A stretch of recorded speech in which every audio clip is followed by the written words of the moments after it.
ሰላም ጤና ይስጥልን አድማጭ ተመልካቾቻችን ሐምሌ 11 2018 ዓ.ም ላይ እንገኛለን። በዚህ ሰዓት የተለያዩ መረጃዎችን ወደ እናንተ አደርሳለሁ። ዝርዝር የግንባር መረጃዎችን፣ አፍላ ውጊያዎችን፣ አጠቃላይ ወታደራዊና ቀጠናዊ ፖለቲካዊ፣ ዲፕሎማሲያዊ የሀገር ውስጥ የፖለቲካ ጉዳዮችን በተመለከተ በርካታ መረጃዎችን የምታገኙበት ቻናል ነው። ቻናሉን ሰብስክራይብ እያደረጋችሁ ቤተሰብ እየሆናችሁ አብራችሁ እንድትቀጥሉ በአክብሮት ጋብዛለሁ። በዚህ ሰዓት የተለያዩ መረጃዎችን አደርሳችኋለሁ። እንግዲህ በኢትዮጵያ ውስጥ ያለው አጠቃላይ ፖለቲካዊ፣ ወታደራዊ ሁኔታ ከዕለት ወደ ዕለት በፍጥነት እየተለዋወጠ ነው የሚገኘው። ከዚህ ጋር በ24 ሰዓት ምን ዋና ዋና መረጃዎች አሉ የሚለውን የግንባር ዝርዝር መረጃዎችን ጨምሮ በቅደም ተከተል ሁሉንም መረጃዎች አደርሳችኋለሁ። አብራችሁን ስትቆዩ ሐሳብ አስተያየት ቢኖራችሁ ጥቆማ ዜና@gmail.com ላይ ልታደርሱ ይችላላችሁ። ከብዙ አካባቢዎች ጥቆማዎችን አደርሳችሁኛል፣ አመሰግናለሁ። ካደረሳችሁ ጥቆማዎች መካከል በሰሜን ወሎ ቆቦ አካባቢ የምንገኝ ተፈናቃዮች ከኮረም ካለማጣና ከአካባቢው ተፈናቅለን በዚህ የምንገኝ ወታደራዊ ስልጠና ወይም ደግሞ የሚሊሻ ግዳጅ ስልጠና ውሰዱ በሚል ወደ ስልጠና በኃይል እየተወሰደ ነው የሚል ከተፈናቃዮቹ መካከል እንደዚሁ ቅሬታዎችን እና ጥቆማዎችን አድርሳችሁኛል። በእጅጉ ነው የማመሰግነው። ሾፌሮች በተመለከተ እንደዚሁ ከተለያዩ አካባቢዎች ያለውን የሾፌሮች እገታና የሾፌሮች ድምፅ ስለሆንክ በእጅጉ ነው የምናመሰግነው። አሁን በበርካታ አካባቢዎች ችግር ላይ ነው ያለ ነው። ዋና ዋና መንገዶችን ጨምሮ በብዙ አካባቢዎች ወታደሮችና የኬላ ፍተሻ ያሉ ሚሊሻዎችም የእጀባና የጥበቃ በሚል ገንዘብ ይቀበሉናል የሚለውንም እንደዚሁ አድርሳችሁኛል። በተለይ በአዲስ አበባ መግቢያዎች የሚገኙ ሚሊሻዎች ከደብረ ብርሃን መግቢያ በተለይ ሰሞኑን በተጠናከረ ሁኔታ ገንዘብ እየተሰበሰቡ ነው ሚሊሻዎች የሚገኙት። እስከ 2500 ብር ይቀጣሉ፣ ካልሆነ ደግሞ አስቆመው ያውላሉ፣ ያስራሉ ነው ያላችሁት። እንግዲህ እነ ሽመልስ ያዘጋጇቸው ጋቸና ሲር ነው የሚባሉት ናቸው ያለደረሰ ገንዘብ እየሰበሰቡ የሚገኙት። በተለያዩ አካባቢዎችም እንደዚሁ ያሉን አጠቃላይ ሁኔታ በተመለከተም ጥቆማዎችን አድርሳችኋል። በእጅጉ ነው የማመሰግነው። ከከተማ ጸጥታና ደህንነት ጋር በተያያዘ እንደዚሁ ባህር ዳርና ወልዲያ ያቀረብኳቸውን መረጃዎች ተመልክቶ በዚህ ዘርፍ ባህር ዳር የአድማ ብተናና የፖሊስ አባላት መለያቸውን አውልቀው ወይም ደግሞ ቀይረው በሲቪል ልብስ እገታና ዝርፊያ ላይ ተሰማርተዋል የሚል መረጃ አድርሳችሁኛል። ከዚህ ጋር በተያያዘ 11 የአድማ ብተናና የፖሊስ አባላት ከአሁን በፊት በቁጥጥር ስር የዋሉ ቢሆንም አሁን ግን ከአዛዦቻቸው ጋር የገንዘብና የጥቅም ትስስር ስላላቸው የሲቪል መኪኖችን እየያዙ በዝርፊያ ላይ የተሰማሩ አሉ ብለዋል። አድርሳችሁኛል፣ አመሰግናለሁ። እንግዲህ ይህንን በስም ዝርዝር የምንመለስበት ይሆናል ወደፊት። ከተለያዩ አካባቢዎች ያደረሳችሁ ጥቆማዎችንም እንደዚሁ ተመልክቻለሁ። በተለይ ከዝናብ ጋር በተያያዘ በአማራ ክልል በተለያዩ አካባቢዎች፣ በትግራይ ክልል የተወሰኑ አካባቢዎች ዝናብ መጀመሩን እንደዚሁ ጽፋችሁልኛል፣ አመሰግናለሁ። ወደ ዕለታዊ መረጃዎች ነው በቀጥታ የሚሄደው። ወደ ዕለታዊ መረጃዎች ሲሄድ እንግዲህ ዛሬ በተለይ የምክክር ኮሚሽኑ የተባለውን እና ቢያንስ የይስሙላ መርሃ ግብር እንኳን ማከናወን ያልቻለውን ኮሚሽን በተመለከተ ዝርዝር መረጃዎችን አድርሳችኋለሁ። የምክክር ኮሚሽን እንግዲህ በአብይ አህመድ በመግቢያው ላይ የአፍሪካ ህብረት፣ የምስራቅ አፍሪካ፣ የአፍሪካ ቀንድ ልዩ መልክተኛ የቀድሞ የናይጄሪያ ፕሬዚዳንትን ጨምሮ ሌሎች ተጋባዥ የዲፕሎማቶች ተገኙበት የመግቢያ መርሃ ግብር ካደረገ በኋላ ተቋርጧል ነው የተባለው። በግልጽ ተቋርጧል። የተለያዩ ችግሮች ተከስተውበታል። ከተያዘለት መርሃ ግብር እንግዲህ 4 ቀናትን ዘግይቷል። በሚቀጥለው ሰኞ ይጀመራል ተብሏል። ለዚህ ምክንያቱ ምንድን ነው የሚለውን በተመለከተ የመጡ መረጃዎችን ወደ እናንተ አደርሳለሁ። ቃል በቃል በንባብ ላድርሳችሁ። የኢትዮጵያ ብሔራዊ ምክክር ኮሚሽን አካሄድ አሳታፊነት የጎደለውና የፖለቲካ ተጽዕኖ ያረፈበት ነው በሚል ከባድ ትችት እየቀረበበት ነው የሚገኘው። በኢትዮጵያ ዘላቂ ሰላምና ብሔራዊ መግባባት ለመፍጠር የተቋቋመው ብሔራዊ ምክክር ኮሚሽን አጠቃላይ አሰራር አካሄድ ታማኒነትና አካታችነት የጎደለው ከመሆኑም በላይ ለይስሙላ እንኳን መሆን አልቻለም በሚል ብርቱ ትችትና ቅሬታ እየቀረበበት ይገኛል። ከሂደቱ ታዛቢዎችና ተሳታፊዎች የወጡ መረጃዎች እንደሚያመላክቱት ኮሚሽኑ በተለይም በመግቢያ አስተባባሪነት እየሰሩ ያሉ አካላት ከተወሰኑ ክልሎች በተለይ ከኦሮሚያ ክልል ውጭ በኦሮሚያ ክልል ውጭ የሚመጡትን አያስተናግዱም። በገፍ ከኦሮሚያ ክልል ለሚላኩ ተሳታፊዎች ያለምንም ሁኔታ እነሱን ብቻ ለይተው እያስተናገዱ ይገኛሉ ብለዋል። በአሁኑ ወቅት በፌዴራል ባለድርሻ አካላት፣ የግል ድርጅቶች፣ የተለያዩ የፖለቲካ ፓርቲዎች ለወራት የተመለመሉ ሰዎች መግባት አትችሉም በሚል መከልከላቸው ትልቅ ቅሬታ መፍጠሩን ተሳታፊዎቹ ለኢትዮ ፎከስ ገልጸዋል።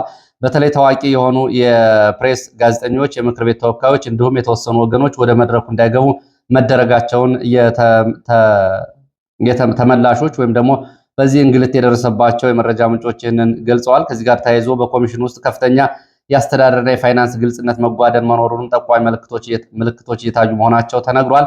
አስተባባሪዎቹ እጃቸው ላይ የተገኙና ባለቤቱ ያልታወቀ 1500 ሰዎችን መግቢያ ባጅ በመያዝ በየቀኑ በሌሉ ሰዎች ስም ጥሪዎችን እያደረጉ ይገኛሉ።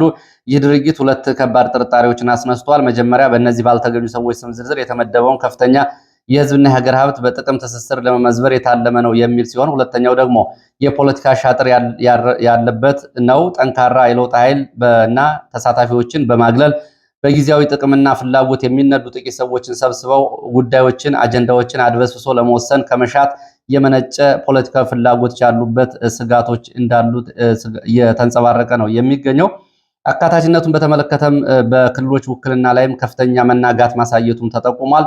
በተለይ ከደባርቅ፣ ከጎንደር፣ ከጎጃም፣ ከገንዳ ውሃ ቃል በቃል የመጣውን ጽሑፍ ነው የማነብላችሁ እና ከተለያዩ የአማራ ክልል የዞንና የማህበረሰብ ክፍሎች የተወከሉ በርካታ ተሳታፊዎች ስም ዝርዝራችሁ የለም በሚል ምክንያት በራሳቸው ወጪ እንዲመለሱ መደረጋቸው ታውቋል። እነዚህ ተወካዮች ለሳምንታት መጉላላታቸውና በከፍተኛ ሀዘንና ቅሬታ ወደ መጡበት ለመመለስ መገደዳቸውን በምሬት እየገለጹ ይገኛሉ። በአንጻሩ አንዳንድ ክልሎች እና ወጣቶች እንደ ኦሮሚያ ክልል ያሉ ወጣቶች አክቲቪስት ቡድኖችና ሌሎች ተሳታፊ ያልሆኑ ቀድመው ያልተመዘገቡትን በስፋት እንዲሳተፉ እያደረጉ እንደሆነ መረጃዎች ገልጸዋል። ይህም በተሳታፊዎች መካከል ያለውን የተመጣጣኝ ሚዛን ሙሉ በሙሉ ያዛባ ሆኗል። ኦሮሚያ ክልል በልዩ መንገድ የላካቸው በርካታ ሰዎች በአጠቃላይ አሁን እየተካሄደ ያለው ምክክር መድረክ ከፌዴራልም ሆነ ከክልል የተውጣጣ ገዥ ፓርቲ ብልጽግና አባላትና ደጋፊዎቹ ብቻ የተሰገሰጉበት ሆኗል በሚል ተሳታፊዎቹ ድምፅ እያሰሙ ይገኛሉ። በአማራጭና የተለዩ የፖለቲካ ሀሳቦች አስቀድመው እንዲፈቀዱ የተደረገ ቢሆንም በዚህ ምክክር ሁኔታ ሊተላለፍ እንደማይችል ከወዲሁ መገመት ቀላል ነው ይላሉ ታዛቢዎቹ። ኮሚሽኑ 3000 ተሳታፊዎች ገብተዋል በማለት የሚሰጠው መግለጫም ሆነ ማብራሪያ ከእውነቱ እየራቀ እንደሆነ ነው እየገለጹት። እንግዲህ ዛሬ ከወጡ መረጃዎች መካከል አዳዲስ ቅሬታዎች እና አዳዲስ መታወቂያዎችም እየቀረቡ እንደሚገኙ ታውቋል። በመክፈቻው ስነስርዓት ውጭ መደበኛ ምክክሩ ላይ ያልተጀመረው ይሄ ጉባኤ ዛሬ ወደ ሐምሌ 13 በሚቀጥለው ሰኞ ይጀመራል ተብሎ ተላልፏል። ምክንያቱ ይላሉ የሀገራዊ ምክክር ኮሚሽኑ 4000 የሚጠጉ ተሳታፊዎች በ8 ቡድኖች ከፋፍሎ በተዘጋጁ 8 አጀንዳዎች ዙሪያ ለማወያየት ያቀደ ቢሆንም አንዳንድ ተመካካሪዎች በተመደቡበት ቡድን ውስጥ በአንድ አጀንዳ ላይ ብቻ ለ30 ቀናት እንዲመክሩ የተዘረጋው አሰራር ከፍተኛ ተቃውሞ ማስነስቷል። የፖለቲካ ፓርቲዎችና የሲቪክ ማህበረሰብ ድርጅቶች ሁሉም አጀንዳዎች ላይ መሳተፍ ነበረብን በማለት ቅሬታ ማቅረባቸውም ታውቋል። በዚህ አሰራር የተነሳ ራሳቸውን ከሂደቱ ያገለሉ ተጽዕኖ ፈጣሪ ተመካካሪዎች እንዳሉና ጥለው የወጡ እንዳሉም ለማወቅ ተችሏል። ከዚህ ጋር ተያይዞ በየቀኑ አዳዲስ ተሳታፊዎች ወደ ጉባኤው እየመጡ ይገኛሉ። በመሆኑም እነዚህን የማስተናገድ ሂደት ከፍተኛ ቀውስ መፍጠሩም ታውቋል። ትናንትና ብቻ አዲስ ባጅ መታወቂያ አላገኘንም ያሉ 1000 በላይ የሚሆኑ ተሰብሳቢዎች በጉባኤው በር ላይ ተሰብስበው የነበረ ሲሆን አብዛኞቹ ኦሮሞኛና ሶማሌኛ ቋንቋ ተናጋሪዎች ብቻ መሆናቸው ተመልክቷል። በተለይ ከትግራይ ከኦሮሚያና ከሌሎች አካባቢዎች ደግሞ በይፋ ጥሪ ተደርጎላቸው የመጡ የሲቪል ማህበረሰብ ተወካዮች ኮታውን ሞልተዋል፣ ስም ዝርዝር ውስጥም የለም በሚልም የተመለሱም እንዳሉ በተለይ ከትግራይ አካባቢ እና ከአማራ ክልል አካባቢ ለእንግልት መዳረጋቸው ተገልጿል። በሌላ በኩል በጉባኤው ተሳታፊዎች ውክልና ዙሪያ ከባድ ትችቶች እየቀረቡ ይገኛሉ። በሂደቱ ላይ የቅርብ ክትትል ያላቸው ወገኖች እንደሚሉት አጠቃላይ ምክክሩ የገዢው ብልጽግና ፓርቲ የወረዳና የዞን ካድሬዎች የበለጡበት ነው በሚል እየተተቸ ይገኛል። ለዚህ ማሳያ ይሆን ዘንድ ደግሞ ትላንትና ከብልጽግና ፓርቲ ተወክለው ለመጡ ተሳታፊዎች ከየመጡበት ክልል ለእያንዳንዳቸው 74000 ብር የአበል ክፍያ በባንክ አካውንታቸው በኩል ትላንትና ገቢ ተደርጎላቸዋል። ኮሚሽኑ ቀደም ሲል ያላግባብ መታወቂያ የወሰደ አካል አለ፣ አጣርተን እርምጃ እንወስዳለን ቢልም በየቀኑ የሚመጡት አዳዲስ ሰዎች የአበል ክፍያው ጉዳይ በጉባኤው ገለልተኝነት ላይ ከፍተኛ ጥያቄ እያስነሳ ይገኛል። ጉባኤው እየተካሄደበት የሚገኘው የአዲስ ዓለም አቀፍ ኮንቬንሽን ማዕከል በፌዴራል ፖሊስ እና በብሔራዊ መረጃና ደህንነት አገልግሎት ኢንሳ በጥብቅ ቁጥጥር እየተደረገበት ቢሆንም ባለው ያልተቀናጀ አሰራር ሳቢያ ኮሚሽኑ እና ኮሚሽነሮቹ የመገናኛ ብዙሃን ባለሙያዎችን ጨምሮ በርካታ ወደ ማዕከሉ መግባት የነበረባቸው ሰዎች እንዳይገቡ መቸገራቸውና ከፍተኛ መጉላላት እየደረሰባቸው እንደሆነ ይህንን ገልጸዋል። ሌሎቻችሁም መረጃዎች ካሉ ትዝብቶቻችሁን ልትጨምሩ ትችላላችሁ። እንግዲህ እነዚህ ሁለት መረጃዎች ዛሬ ከምክክር ኮሚሽኑ እየመጡ ናቸው።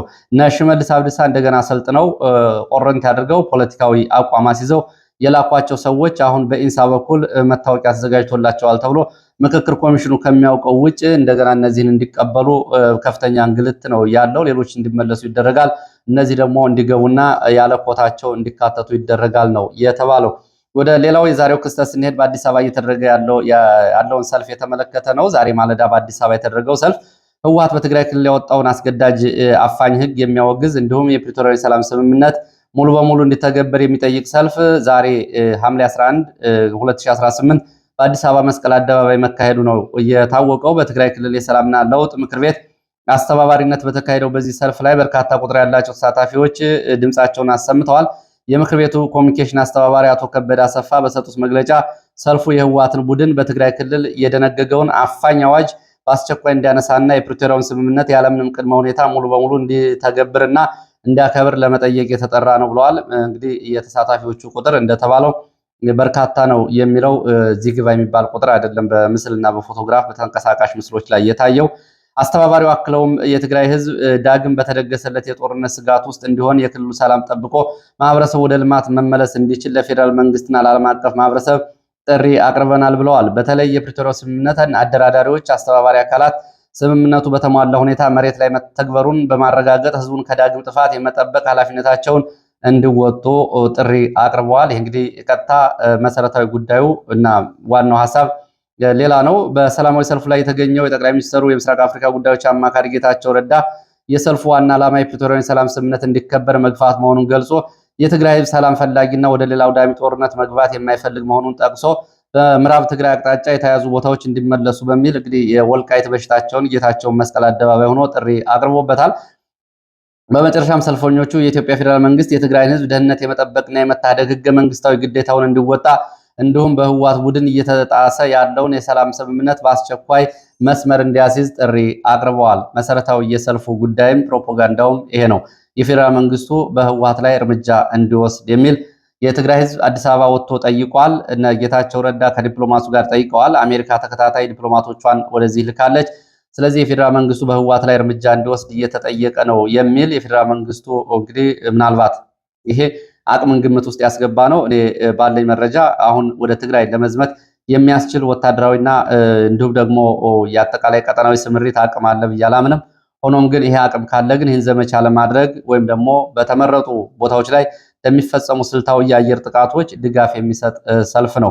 ይህ እንግዲህ በዋናነት እነ ጌታቸውና እነ ጻድቃን እነ ደብረጽዮን ላይ ወታደራዊ እርምጃ እንዲወሰድ የጠየቁበት ሰልፍ ተደርጎ ነው አጠቃላይ በዋና መልእክቱ ሊታይ የሚችለው። በዚህ በኩል ደግሞ ህወሓት ከመቀሌ የሚከተለውን ብሏል። የህወሓት ቃል አቀባይ በአዲስ አበባ የታቀደው ሰልፍና እየተደረገ ያለው ሰልፍ በትግራይ ላይ ያነጣጠረ ነው ሲሉ ነው የገለጹት። የህወሓት ቃል አቀባይ አቶ ሚካኤል አስግዶም በአዲስ አበባ የተካሄደው ሰላማዊ ሰልፍ ለጋዜጠኞች በሰጡት መግለጫ ሰልፉ በትግራይ ላይ ያነጣጠረ ሲሆን ግልጽ ጦርነት እንዲጀመር የሚጠራ መሆኑን ተናግረዋል። አቶ ሚካኤል እንደገለጹት ሰልፉ በመንግስት የተደገፈ የተዘጋጀ እንቅስቃሴ ሲሆን ዓላማውን በትግራይ ላይ ጦርነትን ማስጀመር፣ በትግራይ ያለውን መከፋፈልና ከፍተኛው ሽኩቻ እንደዚሁ ወደ ሌላ ደረጃ መፍጠር፣ ዓለም አቀፍ ማህበረሰቡን በማሳሳት የቀድሞ ግጭትን ማስቀጠል መሆኑን ገልጸዋል። በተጨማሪም ሰልፉ የተፈናቀሉ ዜጎች ወደ ቀያቸው እንዳይመለሱ፣ የተያዙ መሬቶች እንዳይመለሱ፣ የትግራይ በተከፋፈለ ሁኔታ ውስጥ እንድትቀጥል ያለመ ሰልፍ ነው ሲሉ ምሬታቸውን ገልጸዋል። ቃል አቀባዩ አዲስ አበባ ነዋሪ የሆኑ ትግራይ ተወላጆች ከሰልፉ እንዲርቁ ጥሪ ያቀረቡ ቢሆንም ለዛሬው ሰልፉ ተደርጓል። ለኢትዮጵያ ብሔር ብሔረሰቦችና ህዝቦች ዓለም አቀፍ ማህበረሰቡን ሰልፉን ዓላማ በጥንቃቄ እንዲመለከቱ ህወሓት ጥሪ አቅርቧል።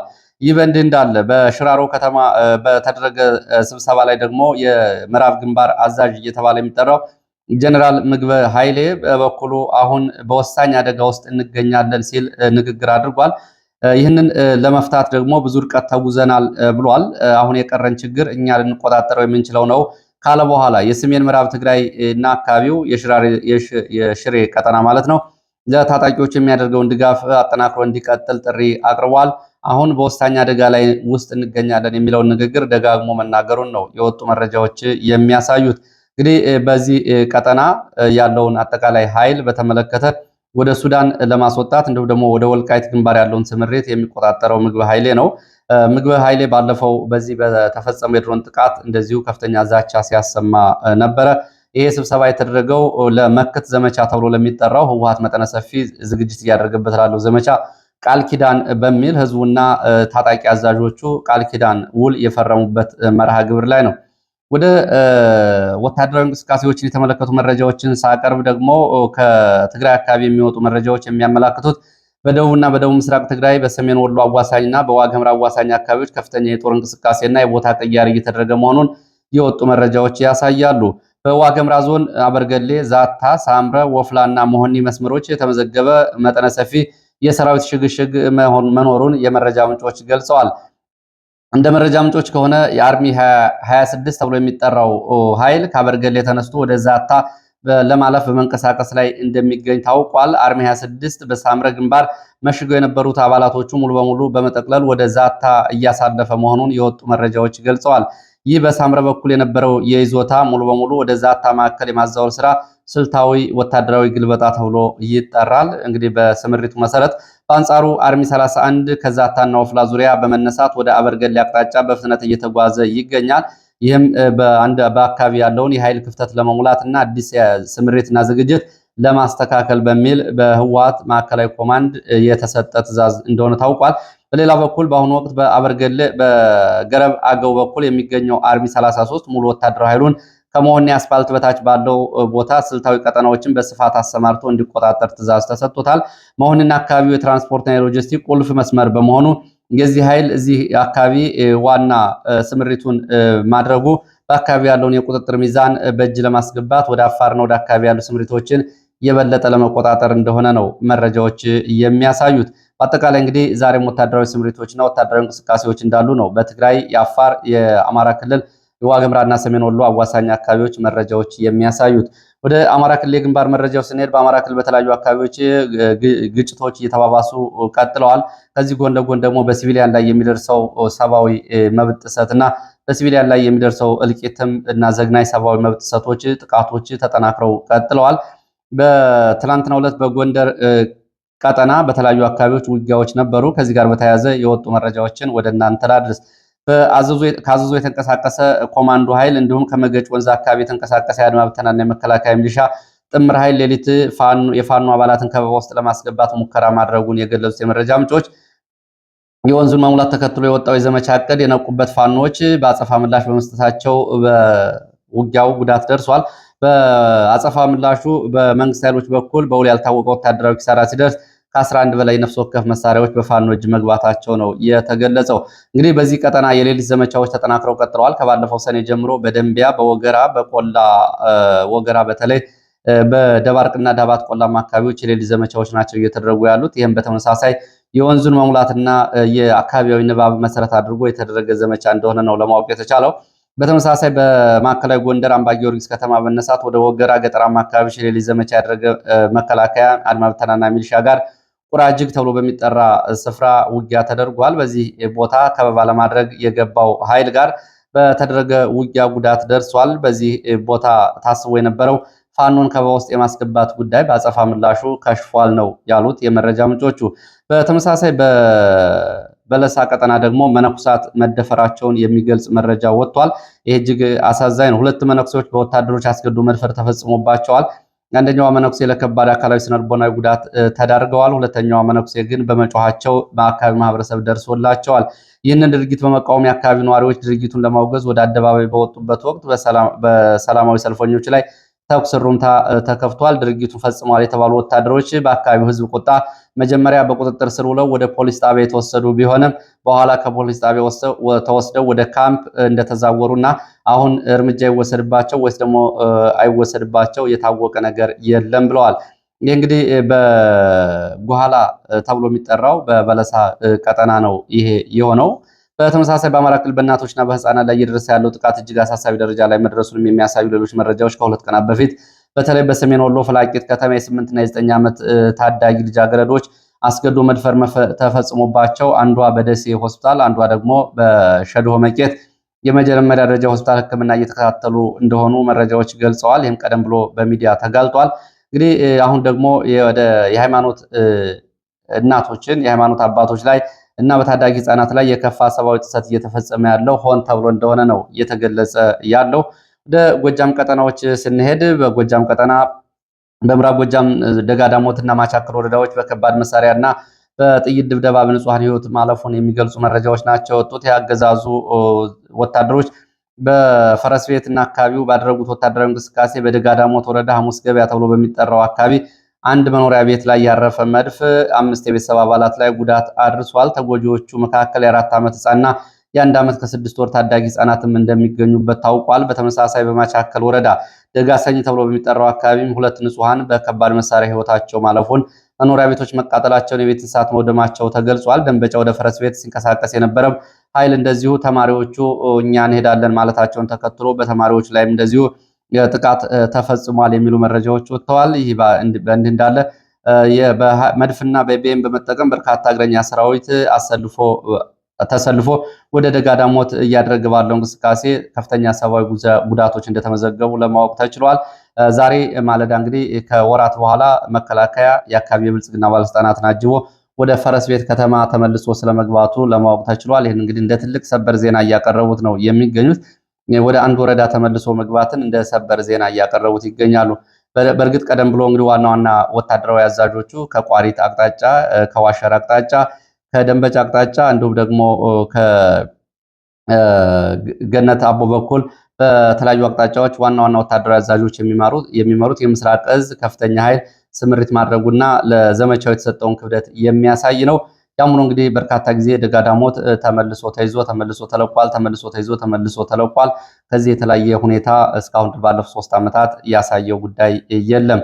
ወደ ጎረቤት የሱዳን የተመለከቱ መረጃዎቻችን ስንሄድ የሱዳን ሉዓላዊ ምክር ቤት መሪ አብዱል ፈታህ አልቡርሃን በአስመራ ደርሰው ከኤርትራ ፕሬዚዳንት ኢሳያስ አፈወርቂ ጋር መገናኘታቸው ትናንትና መነጋገሪያ ከሆኑ ትልቅ ጂኦፖለቲካዊ ዲፕሎማሲያዊ መረጃዎች መካከል በትልቁ የሚታይ ነው። ይህ ጉዳይ እንግዲህ ባለፈው በፓርላማው መዝጊያ ላይ አብይ አህመድ የሱዳንም የህወሓትም የኤርትራም ጥምረት አያሰጋንም የሚል ንግግር መናገራቸው ይታወቃል። ይህ እንግዲህ በዚህ ጂኦፖለቲካው ላይ ያለው ጉዳይ ምን ይሆናል የሚለውን አብረን የምናየው ይሆናል። በማንኛውም መረጃዎቹ ይህንን ይላሉ። የትናንቱ የአልቡርሃንና ኢሳያስ አፈወርቂ ጉብኝት የተደረገው አብይ አህመድ በአለፈው የሱዳን የኤርትራ የህወሓት የውጭ ኃይሎች ጥምረት ለኢትዮጵያ ፍጹም ስጋት አይሆንም የሚል ንግግር መናገሩ በሚታወቅበት ወቅት የኤርትራ ከሱዳን ወሳኝ ከሆኑት ከከሰላና ከቀይ ባህር ግዛቶች ጋር 600 ኪሎ ሜትር በላይ ድንበር የምትጋራ መሆኑም እንደዚሁ እንዲሁም ደግሞ ኤርትራ ከአልቡርሃን ጎን በመሆን በርካታ ወታደራዊ ድጋፎችን እያደረገች መሆኗን በሚታወቅበት በርካታ የኤርትራ ወታደራዊና የደህንነት ሰዎች በሱዳን ቀጠና ሰፊ ድጋፍ እያደረጉ ባሉበት ሁኔታ እንዲሁም የህወሓት ታጣቂዎች ደግሞ ከአልቡርሃን ጎን ተሰልፈው እየተዋጉ ባሉበትና ወሳኝ የሚባሉ የኢትዮጵያ የምዕራብ አዋሳኝ ወይ ደግሞ የሱዳን ደቡብ ምስራቅ ቀጠና ጥቁር አባይና ኩርሙክን በተቆጣጠሩበት በዚህ ሰዓት ነው እንግዲህ መረጃዎቹ ወደየት ይሄዳሉ የሚለውን አብረን እያየ ነው የምናየው ይሆናል። እንግዲህ የሱዳን ጦርነት እየተራዘመ በሄደ ቁጥር የካርቱምና የአስመራ በተለይ የአልቡርሃንና የኢሳያስ ግንኙነት የበለጠ ፖለቲካዊ ደህንነታቸውና ቁርኝታቸው እየተጠናከረ እየሄደ ነው የሚገኘው። እንግዲህ በዚህ አጠቃላይ ካለው ሁኔታ ጋር የሚኖረው በርካታ ወታደራዊ፣ ፖለቲካዊ፣ ዲፕሎማሲያዊ ጉዳዮች በቀላሉ የሚታዩ አይደሉም። ወደ ሌሎች መረጃዎች ስንሄድ ደግሞ አረብ ኤሚሬትስ በምስራቅ አፍሪካ የምታደርገውን የደህንነት እንቅስቃሴ የተመለከቱ መረጃዎች ናቸው። እንደውም ደግሞ የጀነራል አብደላ የሶማሊያ ፓርላማ ምክትል አፈ ጉባኤ ያቀረቧቸውን ክሶች የተመለከቱት አጫጭር መረጃዎችን ወደ እናንተ አደርሳለሁ። የበረራ መከታተያ መረጃዎች እንደሚያሳዩት አረብ ኤሚሬትስ የጭነት አውሮፕላኖች ከአቡዳቢ ራስ አል ሃይማን ተብሎ ከሚጠሩ የጦር ሰፈሮች ተነስተው ወደ ምስራቅ አፍሪካ ወደ ኢትዮጵያና ወደ ሶማሊላንድ በረራ ማድረጋቸውን መረጃዎች ያሳያሉ። በዚህም በርካታ የጦር መሳሪያዎችን ጭነው ማስገባታቸው ነው የታወቀው። የአርኤስኤፍ ውስጣዊ የደህንነት ክፍፍል ገጥሞታል ተብሏል። በአርኤስኤፍ ውስጥ የወጡ የደህንነትና ወታደራዊ ክፍሎችን የተመለከቱ መረጃዎች ደግሞ በሱዳን ውስጥ ፈጥኖ ደራሽ ኃይሉ ከፍተኛ ወታደራዊ እቅዶቹን እያወጣ ቢሆንም በሌላ በኩል ደግሞ ከፍተኛ ውስጣዊ መዋቅራዊ ቀውስ እንዳጋጠመው ከሱዳን የወጡ መረጃዎች ይገልጻሉ። የአርኤስኤፍ መሪ መሐመድ ሐምዳን ደጋሎ በደቡብ ዳርፉር ዋና ከተማ ኒያላ ሜዳ አዛዥ ከአህመድ መሐመድ አደም ወይም ደግሞ በቅጽል ስሙ ቁጃ ተብሎ ከሚጠራው ጋር ውይይት ማድረጋቸው ተገልጿል። በአላቢድ ከተማ ያለውን ሰብአዊ እና አጠቃላይ ወታደራዊ ስምሪት በተመለከተ መገምገማቸው ነው የተገለጸው። አላቢድ ከተማን እንግዲህ በተመለከተ ያው ዓለም አቀፍ የተባበሩት መንግስታት ድርጅት፣ አሜሪካ፣ እንግሊዝ፣ አውሮፓ ህብረት ሳይቀር ጥሪ እየቀረበበት ያለ ከተማ ነው። ይህ ይፋዊ በሌላ በኩል በኒያላ ካፌዎች ውስጥ ደግሞ የሚወሩ ወሬዎች አሉ። ዋና ከተማቸው ነው የነ ደጋሎ። በዚህ የሐማቲ ወንድሙ እና ምክትል የሆነው አብዱልራህማን ደጋሎ የደህንነት ሹም ኢሳ ባሻር መካከል ከባድ አለመግባባት ተፈጥሯል። በደህንነትና በወታደራዊ አዛዡ በሱ ወንድምና በሌላው ማለት ነው።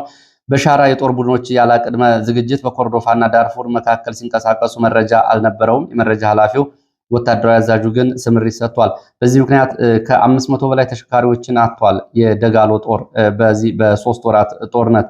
በዚህ ምክንያት ከፍተኛ አለመተማመን ውስጥ ገብተዋል ነው የተባለው። በዚህ የሱዳን ግጭት ከተቀሰቀሰ ወዲህ ለመጀመሪያ ጊዜ የአርኤስኤፍ የኦፕሬሽን ዘርፍ ኃላፊ ብርጋዴር ጀኔራል ኦስማን መሐመድ በኒያላ ከተማ ከሀገር በቀል መዋቅሮች እና ከአካባቢው ባህላዊ ነዋሪዎች ጋር ባደረጉት ውይይት ጦርነቱ ጀነራል ኦስማን መሐመድ ጦርነቱ የጀመረው አልቡርሃን ነው፣ እኛ በተኛንበት መጥቶን ነው ጦርነቱ የተጀመረው ሲሉ ገልጸዋል። የአርኤስኤፍ አመራር በተደጋጋሚ ለሰላም እጃችን ብዘረጋም የሱዳን መደበኛ ጦር ወይም ደግሞ አልቡርሃን ሰላሙን ውድቅ አድርጎታል። ይህንም ሀገሪቱን ለመከፋፈል ካለው ፍላጎት የመነጨ ነው የሚል ማብራሪያ ሰጥተዋል። የሜዳ ላይና የውጊያ ስልትና ስትራቴጂክ ዛቻዎቻቸውን በተመለከተ የኦፕሬሽን ኃላፊው በቅርብ ቀናት ውስጥ አዳዲስ አካባቢዎችን ነፃ ለማውጣት የሚያስችሉ ስልታዊ እቅዶች እንዳሏቸውና ድላቸውም ቅርብ እንደሆነ ገልጸዋል። ያው እንግዲህ ምስራቅና ምዕራብ ሱዳን ብለው እየበተኑት ነው የሚገኙት።